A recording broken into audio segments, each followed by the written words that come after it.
نن حدیث شریف درس همدا دی. خوش پیغمبر ابي سعید خدری د رسول الله صلی الله علیه وسلم نه دا حدیث نقل کوي. خوش پیغمبر فرمایي الدنیا حلوة حاضرة، دنیو یې چې ډېره خوږه او سرسبز او شاداب شلیه دو یو وإن الله مستخلفکم فیها، الله پاک دا توس ته پلوس دیر کړه، توس یې په دنیو خلیفګون جوړ کړی. فینظر کیف تعملون فیها، توس کسی چې توس په دنیو کې ویش څرنګه کوي چې پلوس یې دیر کړه، خلیفګون یې جوړ کړل. فتقوا دنیا، او انسانونه د دنیا نه ځانونه دروژ غوري. واتقوا النساء، او بل ټکی دا چې ښځونه نه ځانونه باج کې زنانه تخم نه دا فتنې دي. فإن أول فتنة بني إسرائيل كانت في النساء، بني اسرائیل چې تبا کېدل هم اول فتنه او ازمیښت دا د ښځونه پیروایه په دا کښې وګړېدل. او د دې امت ته پوره دوه شیونه یې چې ډېر زهریله دي، ډېر لویې غټې غټې فتنې دي. یوه فتنه د دنیو دو، یوه فتنه د زنانه نسل دی. دا ته چا او داسې نه ټینګېږي، دا سړي شووي. خوش پیغمبر فرمایي صلی الله علیه وسلم النساء حبائل الشیطان، ښځونه د شیطان جالونه دي چې کله زرکې ته جال راکې په سو کېږي بټېرون. داسې شیطان چې کله هر سړي شکور کوي هغې ته زنانه ښځونه ورمخ شي. او د بني اسرائیل تبا کولې بربودولې اوله فتنه اول وزمیه ښځه پاک شه وګړېدل، پاک شه فساو شوله. مخ حدیث شریف بیا ډېر ویش تفصیل دی تشریح دوی خبرې وشولې. الله حضور صلی الله علیه وسلم فرمایي چې خدای پاک توس انسانانو په مځکه خلیفه جوړ کړي، ګویا توس یې وکیلون جوړ کړي چې څه په مځکه کښې پیدو دي آیا توس ته در پلوس کړل. ویس توس کسي په دا کښې څوره خیانت کوي، په دا کښې څوره صداقت کوي، په دا کښې څوره سچایي کوي، په دا کښې مطلب څومره توس شک کوي، څومره بات کوي، دا توس د پوره لوی امتحان دی، ازمیښت دی.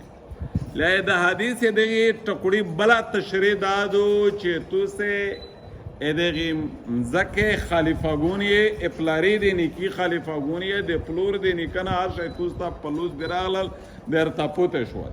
ویس توس سوره د هغې نه عبرت وخلی چې پلور نیکم څرنګې پې تیر شول، څه یې وکرل، څه یې ورېبل، څه یې کماو کړل، څه یې خاص کړل. توس سوره په دا کښې امانتدار یې، سوره په دا کښې مطلب غیر امانتدار یې. او بل حدیث دا ټوکړه چې دنیا و حلوتون و حاضرتون، دنیا سرسبز و شاداب دو چې وته مټایي وي، وته ګیونه وي، وته خوشی وي، سړي طبیعت میلان ورکوي. خامخا یې چې دا مې وخوړی، ومې څکلی، دا مې مطلب مو غذا شوی. داسې دنیا هی چې سرسبز دو، شاداب دو، کښلې دو. مفتی مجاهد نور الله مرقده وی میږي ستوز محترم و دا ټکي متعدد خلیو دی اکد نه ټیټ و خو د علم دریوب والا دا د په قبر ګلون وولوي. د علم یوه مجموعه و د حدیث فکر و پاک د علم خالی علم عاشق و عاشق او مته ازبر د دې عبارتونه یو دي ځکه تکرار و ډېر د مر سره کوم او ډېر زیات شوقین و د علم، ډېر بالکل یې معشوقه علم ګرځېده.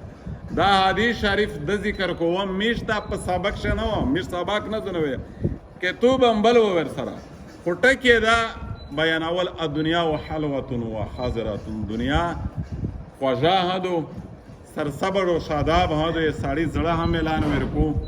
دې دا مطلب نه ده چې څوک د دنیو نه ګټي، دې دا مطلب نه ده چې چا نه د دنیو نه وي هر سړی د ځون د نشته برغولی کو. دغې حدیث ټوکړي مطلب دا دی چې دوه شیونه فتنې دي، یو زنانه او یو دنیو. زنانه سره په دومره حدود کښې وخت تېري چې دې د لوسه په فتنې ته ور ونه لویږي. خوش پیغمبر فرمایي اتقوا مواضع التهمه، دا ځایونه تو نه ور نږدې کېږي چې په تو ته تهمت لګي. او دومه دنیو فتنه په دا ځای کښې دو چې کله در ډیب کو اتونه حلول حرام، جایز ناجایز، زکات واجبات، ظلم ستم، کبر غرور، دا ټولې خبرې اتونه پکښې ونه شي. نوره دنیا باده نه دو. حضرت عثمان رضی الله تعالی عنه غریب نه و، نشتمن نه و، ځکه چې غنیمتونه چې کیمه بیت المال ته مالونه ورکړي غربت نه نه ورکول. په مدینه کښې ډېر صحابه داسې کامالدار شول. همیشه ائمه مطلب یې وایي جوړه په 4,500 درهم واغوستې دي. حضور صلی الله علیه وسلم نه چیرې پوښتنه وشوه په یوه موقع باندې حدیث شریف مفهوم داسته پرین مې دا حدیث شریف دا چې یا رسول الله یو سړی دی ډېرې ښې کپړې وغوندي، ډېر ښه لباس کوي، ډېر ښه پرفیوم لګوي او ډېر ټن بن ګرځي، فریش ګرځي او مطلب ډېر دا په کبر وچ دا یو دی چې نه ان الله جمیل ويحب الجمال. الله جل شانه خپل حق شلای دی شلولی الله پاک ته ور محبوب ها دی.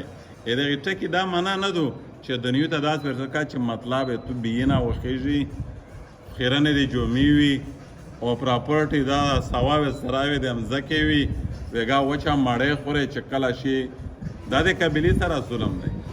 دنیو نشولي معنا دا دو چې هرومه ما ګټه په ظلم یې ما ګټه زکات یې ورکوه چا د ګناه د پوره ما استعمالوه عیاشي و باشي شراب نوشي دا ما پکښې کوه او مطلب کبر غرور ما پې کوه. نو یې حدیث دوی جملې مشتنان بیان کړې چې زنانه یې دغې امت ته پوره عظیمه فتنه دو او یې دغې امت ته پوره دنیا ها عظیمه فتنه دو. دې سره چې څومره لږ څوره ټکر شریعت وشوی دی چې د هغې پرشنو شوي بیا فتنه نه دو، چې هغې نه ماوره وي بیا فتنه دو. سبحانك اللهم وبحمدك أشهد أن لا إله إلا أنت أستغفرك وأتوب إليك.